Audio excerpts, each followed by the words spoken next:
Hi ಸ್ನೇಹಿತರೆ, ನಮಸ್ಕಾರ. Welcome to my YouTube channel. Gruhalakshmi ಯೋಜನೆಯಲ್ಲಿ ರಾತ್ರೋರಾತ್ರಿ ಮತ್ತೊಂದು ಹೊಸ ಬದಲಾವಣೆಯನ್ನು ತಂದಿದೆ. ಮನೆಯಲ್ಲಿರುವ ಮಗಳಿಗೂ ಮತ್ತು ಸೊಸೆಗೂ ಸಿಗುತ್ತೆ 2,000 ರೂಪಾಯಿ ಹಣ. ರಾಜ್ಯದಲ್ಲಿ ಅನರ್ಹರ ಪತ್ತೆ ಹಚ್ಚಿ ಹೆಸರುಗಳನ್ನು ತೆಗೆದುಹಾಕಲು ರಾಜ್ಯ ಸರ್ಕಾರ ಮುಂದಾಗಿದೆ. ಇದರ ನಡುವೆಯೂ ಎಲ್ಲರೂ ಮತ್ತೊಮ್ಮೆ ಮರು ಅರ್ಜಿಯನ್ನು ಹೊಸದಾಗಿ ಹಾಕಲು ಅವಕಾಶವನ್ನು ಕಲ್ಪಿಸಿಕೊಟ್ಟಿದೆ.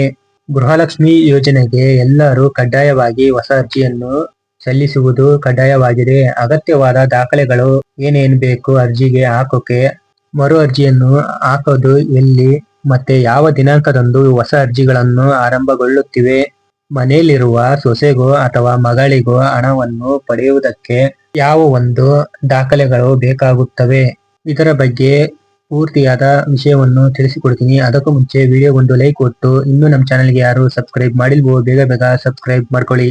ಇದೇ ತರ ಸಪೋರ್ಟ್ ಮಾಡ್ತಾ ಇರಿ.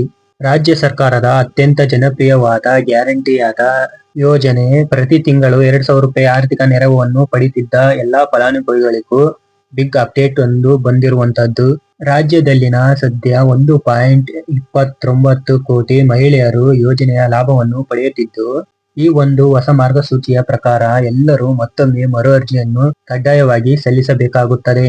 ಹಾಗಾದ್ರೆ ಇವಾಗ ಬಂದಂತ ಹೊಸ ರೂಲ್ಸ್ ಅಲ್ಲಿ ಏನೆಲ್ಲ ಬದಲಾವಣೆಗಳಿವೆ, ಅರ್ಜಿಯನ್ನು ಎಲ್ಲಿ ಸಲ್ಲಿಸಬೇಕು, ಸೈಬರ್ ಸೆಂಟರ್, ಮೊಬೈಲ್ ಆಪ್ ಗಳಿಗೆ ಬ್ರೇಕ್, ಈ 3 ಕಡೆ ಮಾತ್ರ ಮರು ಅರ್ಜಿಗೆ ಅವಕಾಶವನ್ನು ಕಲ್ಪಿಸಲಾಗಿದೆ. ಯಾಕಂದ್ರೆ ಸರ್ವರ್ ಮತ್ತು ತಾಂತ್ರಿಕ ಸಮಸ್ಯೆಗಳನ್ನು ತಪ್ಪಿಸಲು ಹಾಗೂ ನಕಲಿ ಜಾಲಕ್ಕೆ ಬ್ರೇಕ್ ಹಾಕುವ ಕಡಿವಾಣವಾಗಿ ಇಲಾಖೆಯು ರಾಜ್ಯಾದ್ಯಂತ ಇರುವ 15,000 ಅಧಿಕೃತ ಸೇವಾ ಕೇಂದ್ರಗಳಲ್ಲಿ ಮಾತ್ರ ಮರು ಅರ್ಜಿ ಅಂದ್ರೆ ಹೊಸ ಅರ್ಜಿಯನ್ನು ಸಲ್ಲಿಸಲು ಅವಕಾಶವನ್ನು ನೀಡಿದೆ.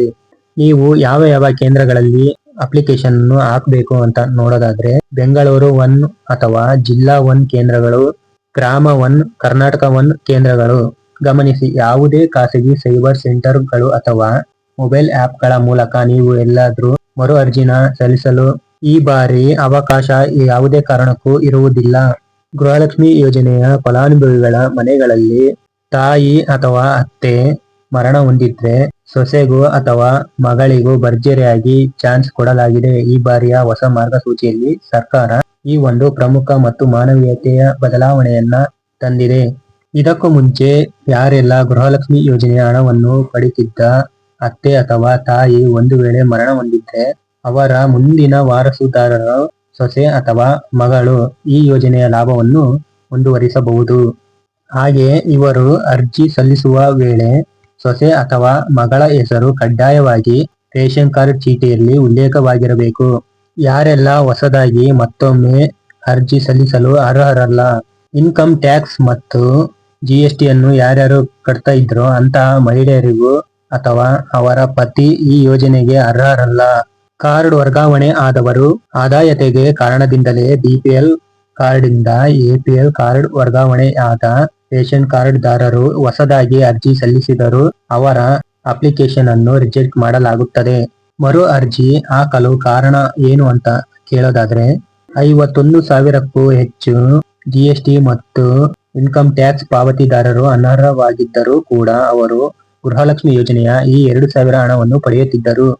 1.2 ಲಕ್ಷಕ್ಕೂ ಹೆಚ್ಚು ಮಹಿಳೆಯರು ಮರಣ ಹೊಂದಿದ್ರೂ ಕೂಡ ಅವರ ಹೆಸರಿನಲ್ಲಿ ಇಂದಿಗೂ ಹಣ ಹೋಗ್ತಿದೆ ಅವರ ಖಾತೆಗಳಿಗೆ.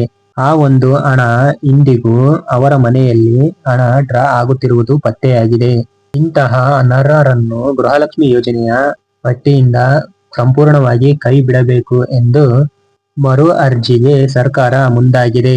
ಗೃಹಲಕ್ಷ್ಮಿ ಯೋಜನೆಯ ಹೊಸ ಅರ್ಜಿಗೆ ಸಲ್ಲಿಸಬೇಕಾದ ಕಡ್ಡಾಯವಾದ ದಾಖಲೆಗಳು ಏನಪ್ಪಾ ಅಂದ್ರೆ, ಮನೆಯಲ್ಲಿರುವ ಯಜಮಾನಿಯ ಹೆಸರು ಮತ್ತು ಆಧಾರ್ ಕಾರ್ಡ್ ಸಂಖ್ಯೆ, ಮನೆ ಯಜಮಾನಿಯ ಬ್ಯಾಂಕ್ ಖಾತೆಯ ವಿವರಗಳು, ಫಲಾನುಭವಿಯ ಜಾತಿ ಮತ್ತು ಆದಾಯ ಪ್ರಮಾಣ ಪತ್ರ, ಫಲಾನುಭವಿಯ ಪತಿಯ ಹೆಸರು ಮತ್ತು ಅವರ ಆಧಾರ್ ಸಂಖ್ಯೆ, APL ಅಥವಾ ಅವರದು BPL ಪಡಿತರ ಚೀಟಿ, ಪ್ರಸ್ತುತ ಹಣ ಬಿಡುಗಡೆಯ ಸ್ಟೇಟಸ್ ಏನಿದೆ, ಈ ಮಾರ್ಚ್ ತಿಂಗಳ ಕಂತಿನ ಹಣ ಇವಾಗಲೇ ಗೃಹಲಕ್ಷ್ಮಿ ಯೋಜನೆಯ ಫಲಾನುಭವಿಗಳ ಖಾತೆಗೆ ಜಮಾ ಆಗಿದೆ. ಸದ್ಯ ಮೇ ತಿಂಗಳ ಹಣ ಬಿಡುಗಡೆ ಆರ್ಥಿಕ ಇಲಾಖೆಗೆ ಪ್ರಸ್ತಾವನೆ ಸಲ್ಲಿಸಲಾಗಿದ್ದು, ಖಾತೆಗಳಿಗೆ ಹಣ ಜಮೆಯಾದ ತಕ್ಷಣವೇ ಈ ಒಂದು ಮರು ಅರ್ಜಿ ಸಲ್ಲಿಸೋಕೆ ಪ್ರಕ್ರಿಯೆ ಅಧಿಕೃತವಾಗಿ ಚಾಲನೆಗೆ ಸಿಗುತ್ತದೆ.